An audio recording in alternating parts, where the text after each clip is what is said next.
우리는 걸어다니는 교회입니다.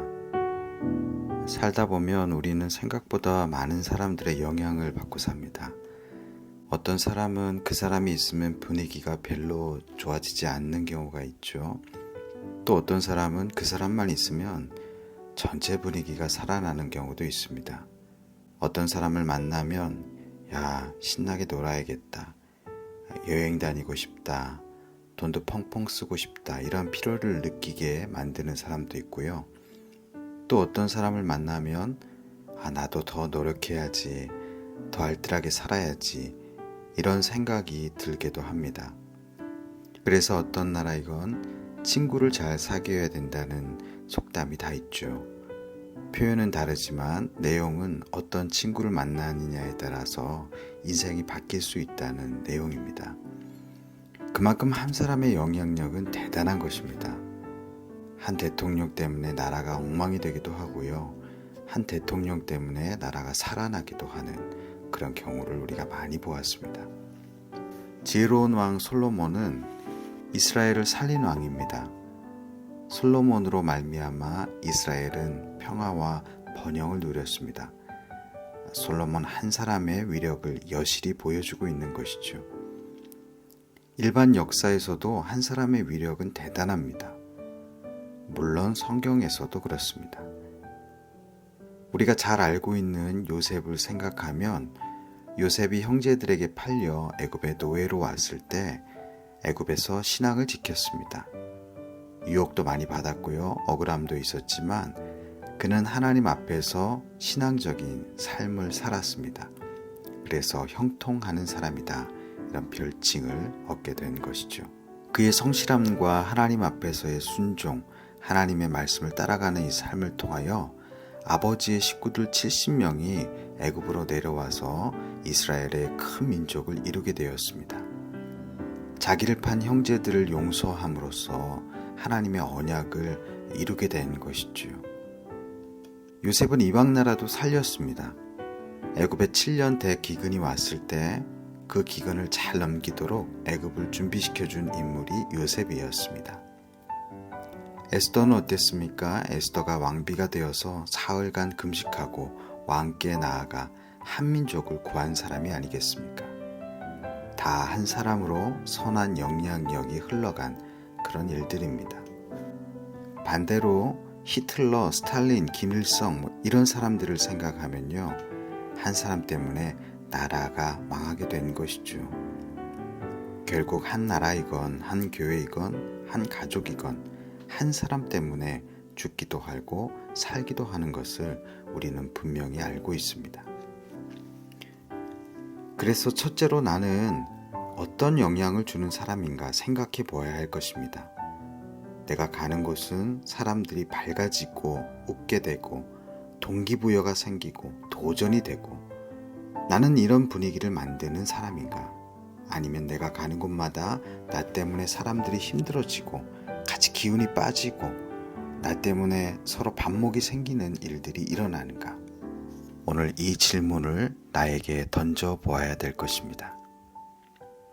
두 번째로 우리가 경험하는 풍요가 있다면 그 풍요의 이면에는 풍요를 만들기 위해서 애쓰는 수고가 있다는 것이죠. 또 나쁘게는 착취가 있을 수도 있다는 것입니다.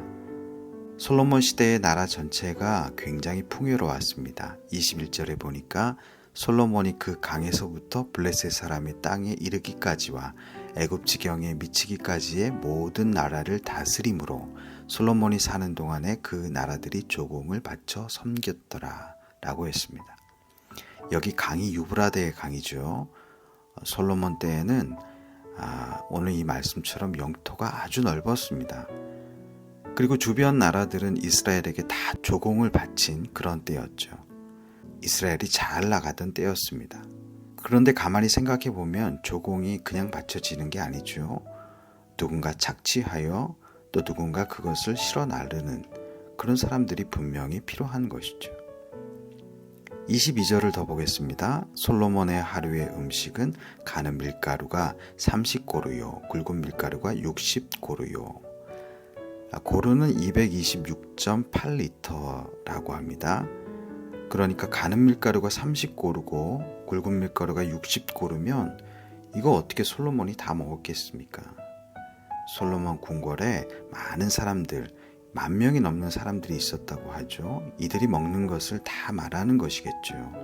23절에는 살찐 소가 10마리요, 초장의 소가 20마리요, 양이 100마리이며 그 외에 숫사슴과 노루와 암사슴과 살찐 새들이었더라. 야, 하루 궁궐 소비량이 어마어마합니다. 양이 많죠. 그리고 요즘 우리의 기준으로 보아도 정말 좋은 고기들을 많이 먹었습니다. 그런데요, 이 많은 공급물들이 어디에서 났을까요? 또 누가 이것을 날랐을까요? 누군가가 땀 흘리고 노동하여서 옮기는 것이죠. 이 물자는 세금으로 만들어지는 것이죠. 그러니 겉보기에는 풍요한 그 자체였지만 뒤에는 음지가 있을 수 있다는 것이죠.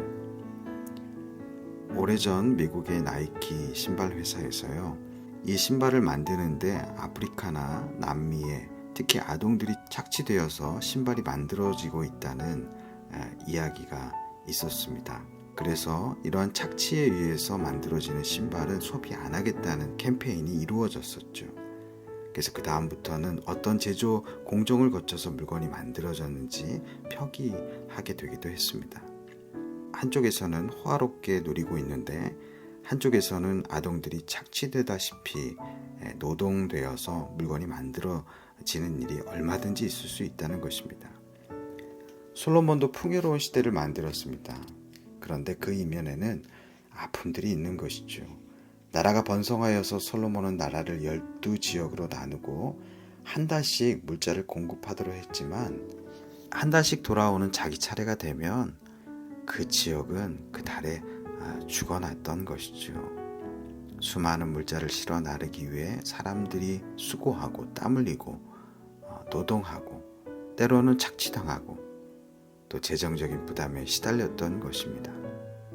그래서 나중에는 백성들에게서 이런 것들이 반발되는 목소리가 나오기도 하지 않았습니까? 우리 사랑하는 Always 가족 여러분들, 누군가의 풍요가 누군가의 고난이 될 수도 있습니다. 한 사람의 성공이 수많은 옆 사람들의 실패를 가져다 줄 수도 있는 것이죠. 한 교회의 성장이 옆 교회의 고난이 될 수도 있는 것이죠. 저는 가양동의 한 교회에서 사역을 했었는데요. 그 교회는 건축을 하고 매주 신자가 200명쯤 등록을 하였습니다. 한 주에 새 신자가 이렇게 오면요, 교회 분위기는 정말 하늘을 찌릅니다. 말 그대로 동네를 싹쓸이한 것이죠. 그런데 그때 등촌동에 우리 교단의 한 교회가 있었습니다. 근데 그 교회에서 교인들, 아이들이 그렇게 많이 찾아와서 등록을 하는 거예요. 그 교회도 몇천 명이 넘는 교회인데요, 제가 사역했던 교회로 성도들이 막 옮겨가는 것이죠. 나중에 들어보니까 그때의 그 교회는 초상집 분위기였다고 합니다. 그때는 사람들이 몰려오는 게 너무 신기했습니다. 그래서 다른 지역에 버스를 돌리고 사람들, 아이들이 오는 것에 대해서 깊이 생각하기보다는 그냥 신기할 따름이었어요. 그런데 지금 생각해보면 아찔한 면이 있죠. 한 교회는 풍요로워져서 잔치집 분위기였고요, 한 교회는 초상집 분위기였던 것입니다. 혹시 우리의 풍요로 누군가 고통을 당하는 것은 아닌가 우리가 생각해 보아야 될 것입니다. 나 때문에 고통당하는 사람이 생기기보다는 나 때문에 용기를 얻는 사람이 많아져야 할 것입니다. 이것이 그리스도인의 삶이기 때문입니다. 나로 인하여 도전받고, 나로 인하여 선한 자극을 받고, 나로 인하여 나라와 교회와 가정이 살아나는 선한 영향력의 사람들이 되시길 주님의 이름으로 축복합니다. 하나님, 나로 인해 다른 사람들을 살리게 하여 주시옵소서. 나 때문에 사람들의 마음이 상하는 것이 아니라 나 때문에 하나님을 생각하는 일이 많아지게 하여 주시옵소서.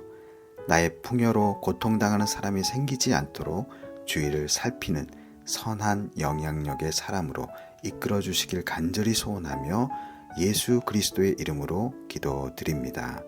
아멘.